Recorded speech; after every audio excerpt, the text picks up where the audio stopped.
Semangat pagi anak-anak. Perkenalkan, saya Bu Ani yang saat ini akan menyampaikan tentang materi wawasan Wiyata Mandala. Bagi anak-anak kelas 7, selamat datang, selamat bergabung di SMP Budi Mulia Bogor. Tentunya banyak proses yang sudah kalian lalui pada saat kalian akan bergabung di SMP Budi Mulia Bogor ini. Proses itu tidak mudah pastinya. Nah, bersyukurlah kalian bisa bersama-sama di sini, bisa mengikuti pembelajaran yang nantinya akan dilaksanakan di SMP Budi Mulia Bogor. Untuk itu, kalian kan harus tahu ya, seperti apa sih SMP Budi Mulia Bogor? Maka nanti di wawasan Wiyata Mandala ini kita akan membahas tentang peran sekolah dan juga peran kalian selama di SMP Budi Mulia Bogor. Baiklah, kita akan memulai tentang materi wawasan Wiyata Mandala. Mengapa sih wawasan Wiyata Mandala itu penting? Kita akan bicara tentang wawasan, wiyata, dan mandala.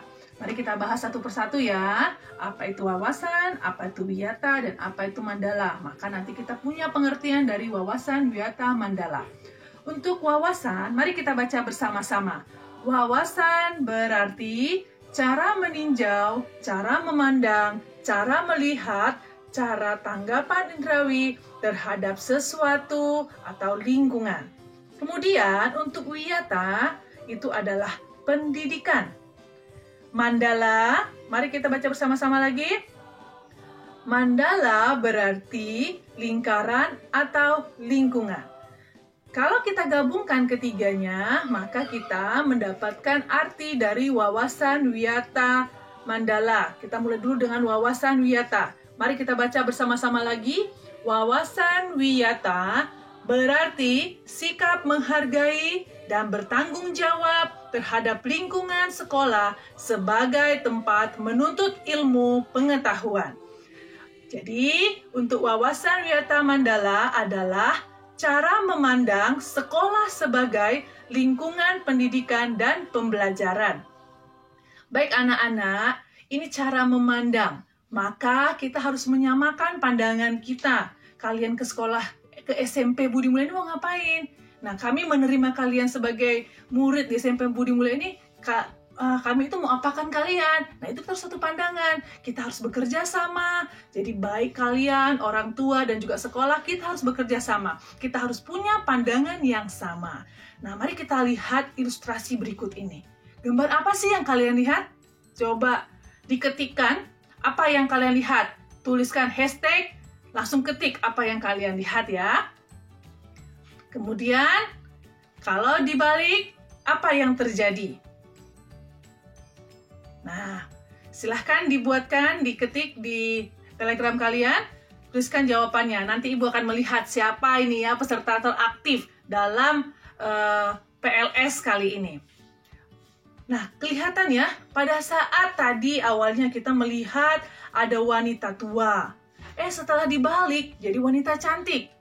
Nah, jadi pada saat kita melihat pada posisi yang tadi pertama, berbeda dengan posisi yang kedua. Nah, jadi kalau kita melihat dari sudut pandang berbeda, pasti hasilnya juga berbeda. Kita lihat gambar yang berikutnya. Kalau dilihat dari kiri, benar atau salah?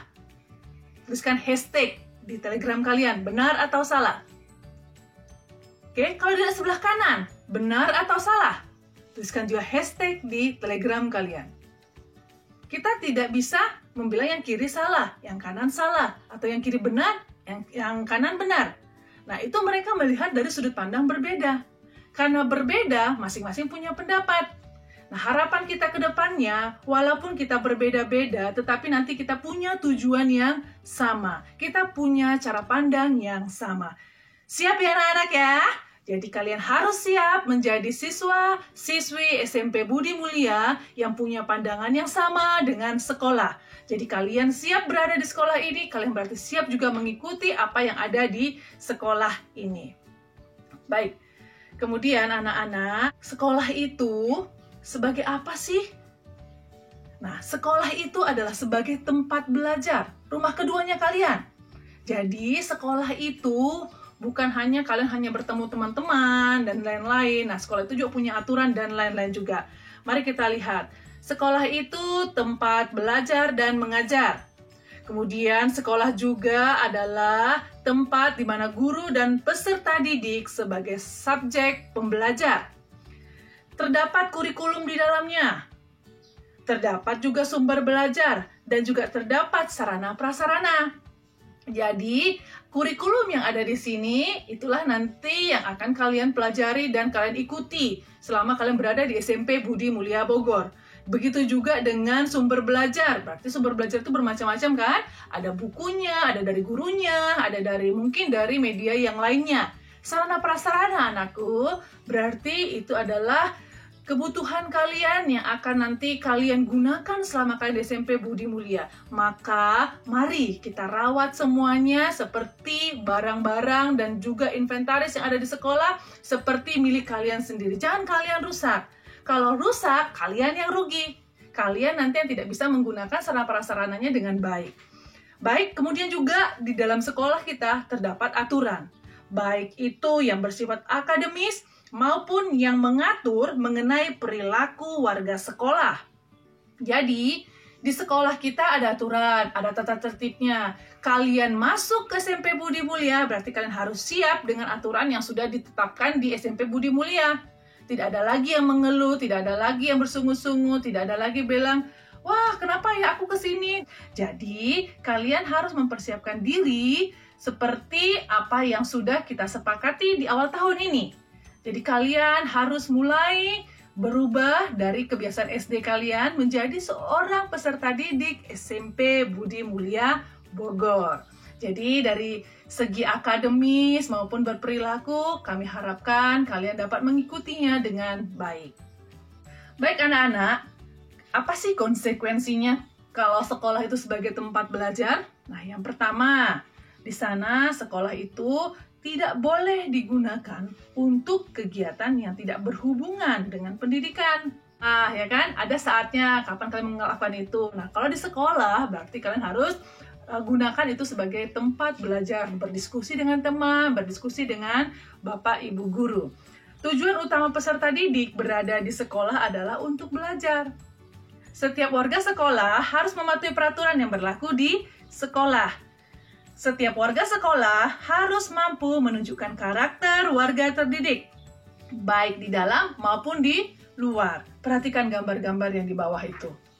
Nah, itu di luar sekolah memang, tapi masih pakai seragam sekolah. Nah, ini namanya kalian mencoreng nama sekolah. Jadi, pada saat kalian sudah menjadi siswa-siswi SMP Budi Mulia, bawalah nama baik SMP Budi Mulia dimanapun kalian berada.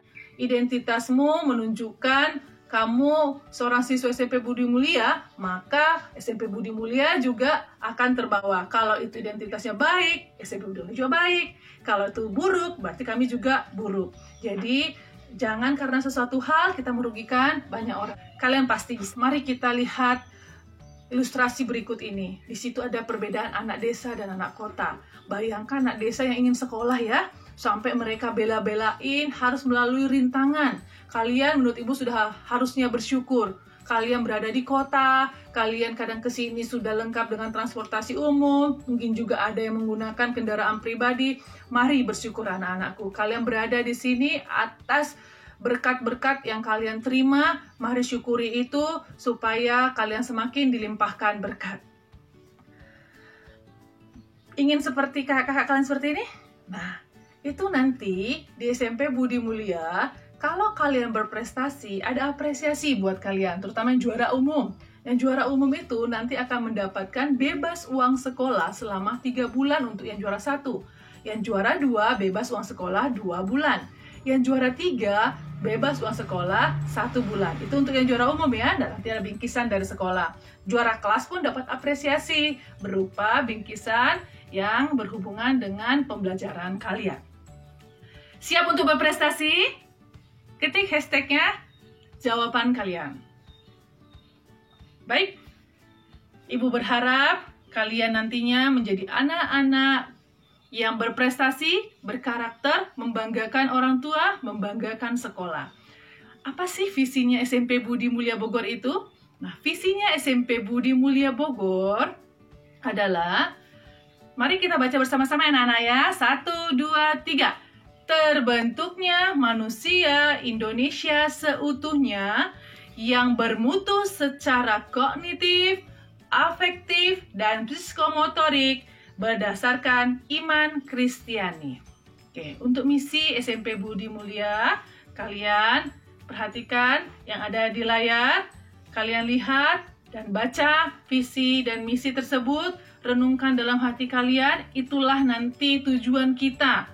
Nah, jadi anak-anak, Ibu yakin kalian sudah siap berada di SMP Budi Mulia Bogor. Moto dari SMP Budi Mulia Bogor, penuh harapan bersama-sama dalam perjalanan. Jadi kita punya harapan. Jadi anak-anak, di sini kebersamaan itu harus tetap kalian jaga satu sama lain, bersama-sama dengan teman-teman, bersama-sama dengan Bapak Ibu guru, dan bersama-sama dengan juga warga sekolah yang lain, bekerja sama dengan kalian, dan juga dengan orang tua dengan baik, maka semuanya berjalan dengan baik. Baik anak-anak, untuk yang budaya sekolah kita, yang kita lakukan pada saat kita tatap muka, biasanya kalian tuh masuk jam 7.10, pada saat bel, kalian harus sudah siap berbaris di depan kelas kalian dan masuk antri satu persatu ke dalam kelas.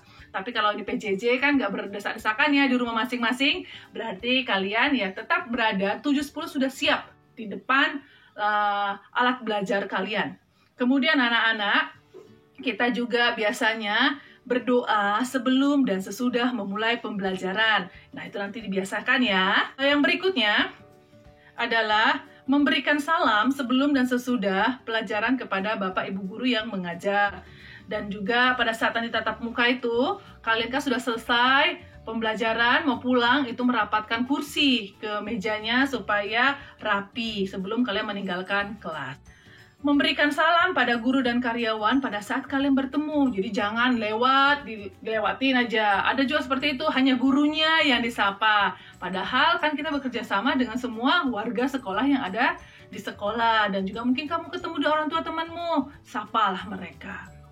Kemudian melaksanakan misa setiap Jumat pertama, setiap bulannya. Jadi kalau pas Jumat pertama itu, di awal bulan, itu kita ada misa Jumat pertama bagi kalian yang beragama Katolik. Kemudian ada rekoleksi atau retret. Untuk kelas 7 dan 8 berupa rekoleksi, untuk kelas 9 retret atau pembinaan mental spiritual. Menjaga kebersihan kelas dan lingkungan sekolah. Dan juga kalian harus tetap jaga budaya jujur. Bagi kalian yang sudah melakukan ini, terima kasih anak-anak, pertahankan itu ya. Untuk yang berikutnya adalah upacara bendera. Kita selalu melaksanakan upacara bendera hari Senin, tetapi minggu kedua dan minggu keempat saja, karena lapangan kita terbatas. Jadi kita harus berbagi dengan SD dan juga SMA. SD itu minggu pertama, SMA minggu ketiga. Kemudian kita juga ada ridaton. Ridaton itu adalah membaca berupa literasi selama 42 menit. Itu kita membaca bersama-sama dengan teman-teman kalian. Itu di hari Senin di awal bulan.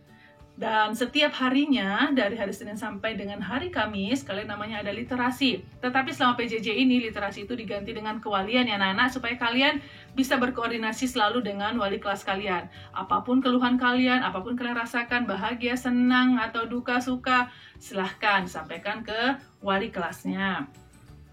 Dan menegakkan tata tertib sekolah. Berikutnya adalah menegakkan poin pelanggaran. Nah, kalian sudah terima kan ya buku tata tertib? Nah, situ ada poin pelanggaran dan kemudian nanti ada sanksi-sanksinya, itu nanti akan dijelaskan di saat materi tata tertib. Mari kita lihat satu persatu dan kalian baca.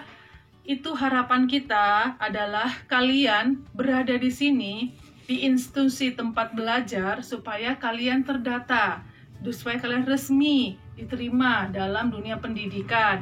Dan juga kita pasti akan memberikan pelayanan adil dan merata untuk kalian. Jadi misalkan ada di kelas nanti yang sudah paham, terus ada teman yang belum paham, mungkin gurunya akan mengulang kembali. Yang sudah paham harap bersabar, supaya teman-temannya juga dapat pengetahuan yang sama. Jadi segala sesuatunya itu adalah adil dan merata. Kemudian untuk pengembangan bakat dan minat, kita juga ada ekstrakurikuler, kemudian juga ada kayak kegiatan-kegiatan, lomba-lomba. Nah, itu kalian explore bakat dan minat kalian supaya berkembang lebih baik lagi. Manfaatkan kesempatan yang ada. Pembinaan potensi, pengembangan kemampuan, pengembangan sikap dan watak. Jadi mari anak-anak, harapan kami pada saat nanti kalian berada di sini, pengembangan sikap dan watak kalian berubah menjadi ke arah yang lebih baik. Yang sudah baik, pertahankan dan tingkatkan lagi ke arah yang lebih baik. Kemudian, wahana pendewasaan diri. Pasti banyak masalah nanti akan kalian hadapi. Baik dengan teman, mungkin dengan guru. Bagaimana caramu menyelesaikan masalah?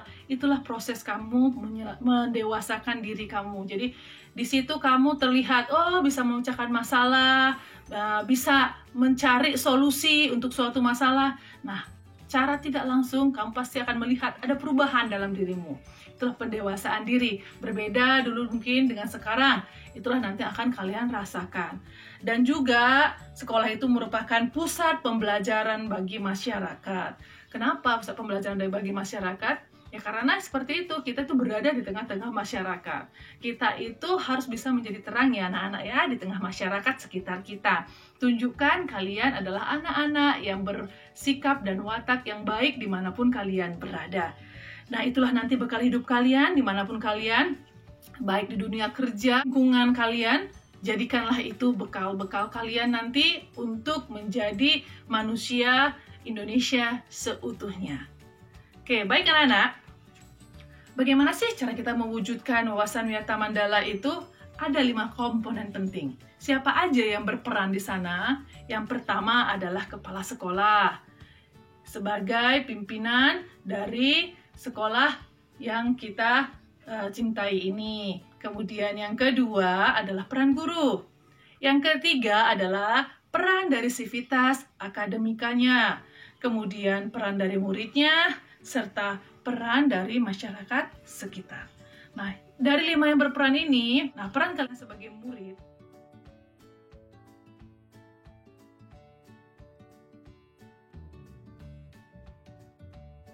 oke anak-anak, dan seterusnya ini masih banyak lagi. Kalian nanti bisa melihat apa saja sih yang harus kalian lakukan. Melaksanakan upacara bendera dengan tertib, disiplin, hikmat, dan penuh kesungguhan hati. Tadi pada saat nyanyi Indonesia Raya, semua nyanyi nggak? Ibu berharap walaupun kalian menyanyikan di rumah, kalian melakukannya dengan sikap yang hormat. Kalian dalam keadaan sikap tegap dan juga melaksanakannya seperti kita sedang upacara. Itulah anak-anak tanggung jawab kalian, walaupun tidak terlihat, kalian tetap melakukan hal-hal baik, itu luar biasa. Kemudian memelihara lingkungan sekolah dengan 7K. Apa sih 7K? Yuk mari kita review ya. Ibu yakin sebenarnya sudah pada ingat sih, cuma agak lupa ya. Yuk, nomor 1.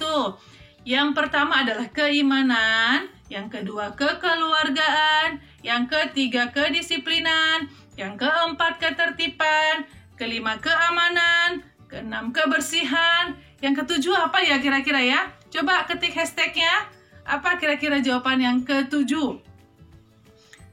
Oke, yang ketujuh adalah keindahan. Jadi pastikan semuanya indah dimanapun kamu berada. Saat ini kamu beradanya di rumah, berarti 7K ini kamu laksanakan di rumah ya. Jadi 7K itu dilaksanakan dimanapun kamu berada. Baik anak-anak, capaian kita selama kita di SMP Budi Mulia ini, kami ingin mewujudkan peserta didik yang gembira menjadi bintang. Kalian harus gembira menjadi bintang. Semua punya kesempatan. Mari kita baca apa sih singkatan dari gembira menjadi bintang. Ayo, 1, 2, 3. Generasi Budi Mulia, bijak dan ramah, menjadi berprestasi, inovatif, dan bertanggung jawab. Itulah anak-anak, harapan kami, kalian ke depannya sukses, sampai lulus. Harapannya dari sekarang ini kalian sampai kelas 9 nanti tidak ada yang tertinggal. Semuanya lulus 100% dari SMP Budi Mulia, melanjutkan ke SMA, ke tingkat yang lebih lanjut bersama-sama. Untuk itu, kalian tetap harus saling bergandengan tangan. Harapan dari Budi Mulia adalah kebersamaan, Dari kebersamaan ini terjadilah keunggulan, kemudian dengannya kalian unggul, nanti kalian akan menjadi anak-anak yang mandiri. Jadi kita ingat-ingat 3K-nya kita ya. Yang pertama, mari kita sebutkan. 1, kebersamaan. 2, keunggulan. Yang ketiga, kemandirian. Baik anak-anak, demikianlah materi dari Ibu. Terima kasih atas perhatiannya. Terus semangat, terus mencapai prestasi kalian di SMP Budi Mulia. Terus berprestasi. Sampai jumpa. Tuhan memberkati.